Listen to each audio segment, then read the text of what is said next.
Guy gets pulled over because he flipped off a cop, gets 2 citations, ultimately prevails, but not in the way you might think. Let's talk about it.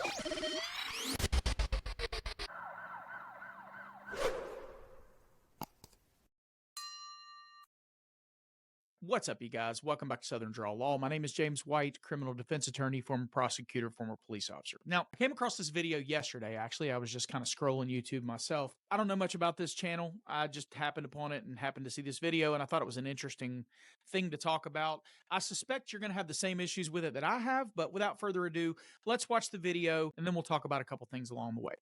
Let's check it out. All right, gentlemen, we are here on citations that were issued on February 24 of this year on 19th Street there, Watson Township. This is for too fast for conditions as well as failure to yield to emergency vehicle. These are civil infractions, Mr. Webb. You have a choice of what to do on them. You can, 1, admit responsibility to a citation, or 2, admit responsibility, but you'd like to provide some sort of explanation as to how or why this happened. Or 3, you wish to contest the citation, in other words, to fight a ticket at what we call informal hearing. What were you looking to do? I would like to contest this ticket. Both? Both moving of them, violations? Yes. All right. Then, even though I cannot see you, I'd ask you to raise your right hand, same way the deputy's going to raise his right hand. You swear or affirm any testimony that you'd give here today would be the truth, the whole truth, and nothing but the truth? Yes. Yes. All right. Mr. Webb, it makes a lot more sense for me to start with the deputy. He has the burden to establish to me why you were issued these citations in the first place. But then after that, you'll have an opportunity to either ask questions or testify on your own behalf. All right? Okay. And with that, deputy, you want to pick up the narrative somewhere it makes sense? Explain the issuing of this citation. Conducting routine patrol in Watson Township. I was traveling westbound on 116th Avenue. I observed the defendant's vehicle driving directly ahead of me. While driving behind that vehicle, I paced it at 58 miles per hour for approximately 3 miles. Upon activation of my emergency lights, the vehicle continued driving for approximately a quarter mile before turning left onto 19th Street and coming to a stop. At that point, I made contact with the defendant, explained the reason of the stop, and issued the citation. All right, Mr. Webb, what is it you wish to tell me? I guess I'll just tell my story. I was on my way back from school because I forgot that it was spring break. When I got onto 222, I saw Mr. Kibbe sitting in like the little construction area across from the gas station. That's when I decided to flip him off. This obviously made Mr. Kibbe upset, prompting him to pull out behind me and begin following me for a few miles until I reached a downslope. I had my cruise control set at 57. So as soon as I hit that bottom of that downslope, my car accelerated a little bit, supposedly 1 mile an hour. And this is when Mr. Kibbe turned on his lights, and it was very obvious that he was targeting me. So I instantly, right away, started slowing down and decided that turning off to the left was going to be my best case scenario because it was going to put Officer Kibbe out of the main road, which I know is one of the leading causes of death for officers. And, Deputy, what is the speed limit on this road? 55 miles per hour. All right. So the too fast for conditions is the 58? Correct. And failure to yield to emergency vehicle is the driving for a quarter mile before he pulled over? Correct. Your Honor, my understanding of the failing to yield for an emergency vehicle moving is that they have to pull immediately to the parallel to the road they're currently on. And in the event that I was heading to an emergency, he would have been impeding me by turning left across both lanes where I couldn't pass him. Okay. Gentlemen, Mr. Webb, you know how dumb it is to needlessly upset law enforcement, right? Yes, I know that. Because they have certain powers that they can exercise over your life and make your life difficult. It was a dumb thing to do. Yes, and I have All right. stopped since then. All right. Okay. First of all, there's no real discrepancy in the story, with the exception of Deputy Kibbe's. The fact that he began his story at a different place in the timeline than Mr. Webb. So essentially, what Deputy Kibbe is testifying to, he basically started telling the story after he had already assumed a position behind Mr. Webb. And he conveniently left out the fact that it was Mr. Webb flipping him off that drew attention to his vehicle in the first place. But basically, they're telling the same story. Kibbe says, I was westbound on this road behind this guy. This guy was going 57 miles an hour. I paced him for 3 miles, which is way too long to pace somebody. You either know within 3 miles or you don't. So obviously, the pretext of stopping the car was flipping the bird, right? We all know that. That's not disputed. And then he waited for whatever reason for him to go 58 on a downslope. Mr. Webb tells substantially the same story. The only difference is the part that provides the context for why he ended up behind Mr. Webb in the first place. But I don't have a problem at this point with what the judge is saying, except the way he framed it to needlessly upset law enforcement. He's not wrong, but we shouldn't be worried about whether law enforcement is needlessly upset.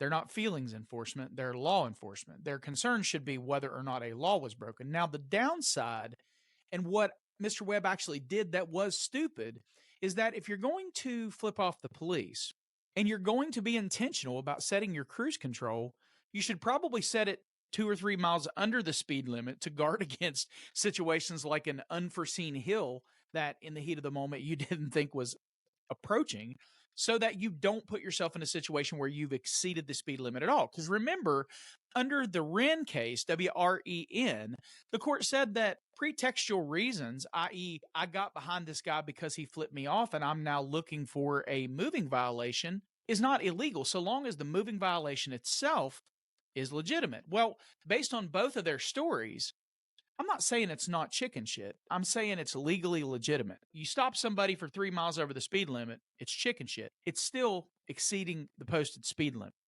right? So again, let me be very, very clear. I'm not saying that the police officer should have stopped him.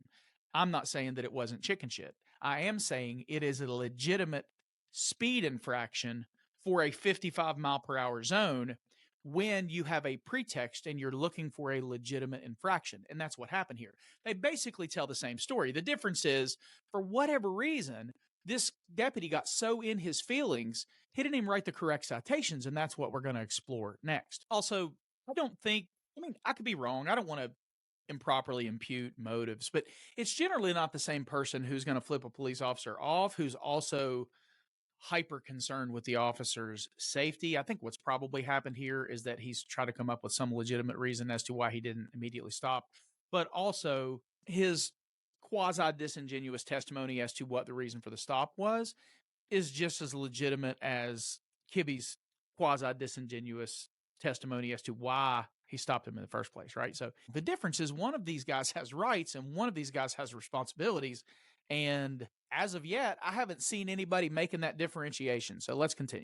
Here's the problem. Violation of basic speed law, too fast for conditions, is essentially, that's the wrong citation. You could have wrote him a citation for 1 to 5 over, and that's what he'd be looking at. But the violation of basic speed law is essentially when you have a slide off or something like that, you were going too fast for conditions.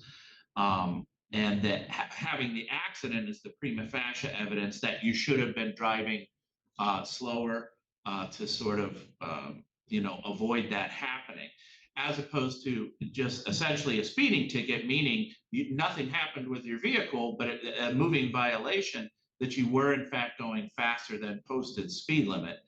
So this could have been a faster than posted speed limit ticket, but the way it's written, the violation of basic speed law, we reserve that for a failure to maintain to your vehicle to stop a clear and assured distance before you hit something else or before you leave the roadway. Other problem is the failure to yield to emergency vehicle is this. once an officer is trying to pull you over and it's obvious to you or reasonable to an objective person that the officer is trying to pull them over, i.e. lights and sirens, and there's nobody else but you, then you know that they're trying to pull you over. The issue with that is you do have the right to. Now, I'll tell you right now, if you just speed up and drive away, this turns very quickly into what's called fleeing and eluding, which is a felony crime, right? But if the officer's trying to pull you over, you are able to drive to a place that you feel is more conducive to a safe stop. A lot of times what that means, gentlemen, I'm just explaining to you this so you understand this. A lot of time what that means is, oh, it was late at night, it's a country road in the middle of nowhere, and I know there's a gas station, a quarter mile up the road. So I, put my blinkers on, or I drove 35 miles an hour, but I drove all the way to the gas station because I'd rather have this interaction take place in the lighted parking lot, or something like what Mr. Webb is explaining, that 222 is a lot busier than, say, pulling off to a lesser used road. So provided the fact that you only went a quarter mile is the sort of saving grace here, and that you did pull over. But the way that you explained it, there is what I would say a grace period there for pulling over, as long as what you're doing is pulling over to what you consider to be a safer, either for you or for the officer. The way you articulated it, really, you articulated it for the officer, but it's allowed to be for your safety. But that is not necessarily what this statute, failure to yield to emergency vehicle, is written for. That would be essentially, more often what that is not listening to the officer, not a delay in listening to the officer. The delay of listening to officer is a little more subjective, i.e. I get to listen to it, but it's my interpretation here, or my understanding, that you drove at the speeds you were normally driving to go a quarter mile down the road, turn left, and then pull over, sort of right away once you got off the busier road. I wouldn't find either of these two actions to be violations of the statutes that you were written for. But like I said, gentlemen, it's pretty clear here, Mr. Webb, what you did. You used really bad judgment that normally is going to end up costing you money, right? And costing you points on your driver's license, because it's just a dumb thing to do. So again, here the police officer has written him a ticket for what is essentially a move over law. It's not really about pulling over in response to being overtaken by a police officer trying to attempt a traffic stop. It's about like an ambulance or a fire truck or a police officer running code trying to get up the road and people not getting out of the way. The entire design of the law is not to impose upon people a duty to immediately stop where they don't feel safe. And as the judge points out here, Mr. Webb had, I would say, a privilege, not necessarily a right, a privilege to, make sure that he's stopping in a place that makes him feel safe. And the judge reiterates that for him. But again, there's still something missing here. It's certainly not advisable to flip off the police officer and then go about committing what I would call an intentional oversight of the speed limit and setting yourself 3 miles over. Now, I realize that people want to not slam on the brakes and draw attention to themselves, but those are not generally the people who flip the police officer the bird, because that's certainly going to draw attention to yourself. So it's kind of puzzling to me why Mr. Webb invited this attention and then set his cruise control for over the speed limit. I just think that was the dumb part. You may or may not think it's dumb to flip a police officer off. It's not very smart. But again, you have a right to do it. Doesn't mean just because you can that you should, but you have a right to do it. I don't have a problem with him flipping the police officer off. I do think it's kind of silly to do that and then not be protective of yourself and make him work for it. He gave him the ammunition, handed him the gun, and gave him the ammunition. That's not very smart. But what I have an issue with is this judge is not going to do what you and I think that he should do in the opportunity to lecture these guys. He's having a conversation with both of them, but he's missing a very important piece of this. Let's wrap it up and then we'll come back and talk about what you and I both know is the elephant in the room here that's not getting addressed. And let's see if he actually addresses it. Don't do it again. Okay. All right. But I would not find you responsible on these citations as they're written. we're all set with this today, gentlemen. So All right, let's thank go you. our separate ways and think twice as they're written. We're all set with this today, gentlemen. So All right, let's thank go you. our separate ways and think twice about how we carry ourselves in the world. All right. Yes, sir. Thank you, Your Honor. Well, there you have it. Judge Daniel Norbeck, I think, failed here. I think he failed in a pretty significant way because what he's essentially done is chilled this young man's free speech. And I know, I actually had a bit of a debate about this particular case with a very good friend of mine who's also a lawyer, and he sees it differently. He's kind of like, he didn't get found guilty, so what's the harm? Well, in my estimation, as a judge, you have a couple different options. You can educate both of them, which I think he did about the law. I mean, he certainly educated the deputy here, but there was no pep talk of the deputy about the pettiness of allowing somebody to get under your skin and the potential that you could find yourself in actually a life or death situation if you're going to look for a traffic stop when you could otherwise be doing something productive simply because you didn't like what a guy did with his hand gesture. Now, the guy gave him a violation, so there wasn't anything illegal about it. This guy screwed up his First Amendment retaliation claim by setting his cruise control above the speed limit and then admitting that in open court. So there's no civil rights violation here. There could have been, and it's unknown whether Deputy Kibbe would have made something up had there not been an actual violation. But this guy comes into open court and he admits that he actually did break the law. And I believe the judge probably could have amended this charge, or the deputy could have amended this charge to the appropriate charge on the fly, and the judge could have found him guilty. So it's not like this was completely home cooked. What bothers me about it is that it seems to be just completely lost on this judge that he had an opportunity to coach the deputy on exposing himself to a potential retaliation claim against somebody simply because he didn't like what the guy had to say, and putting himself in a situation where he's tied himself up from being able to potentially assist somebody who actually needs help. Some robbery happens down the street at a bank. Deputy Kibbe is on a traffic stop that he doesn't need to be on. One of his partners is taking an ass kicking on the side of the road and needs help. Deputy Kibbe is not available to go help because he's tied up with this nonsense.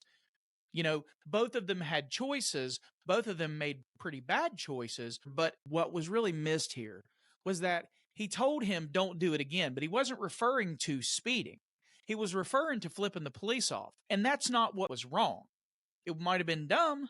It might have been ill-advised, but it wasn't wrong. He had a right to do it.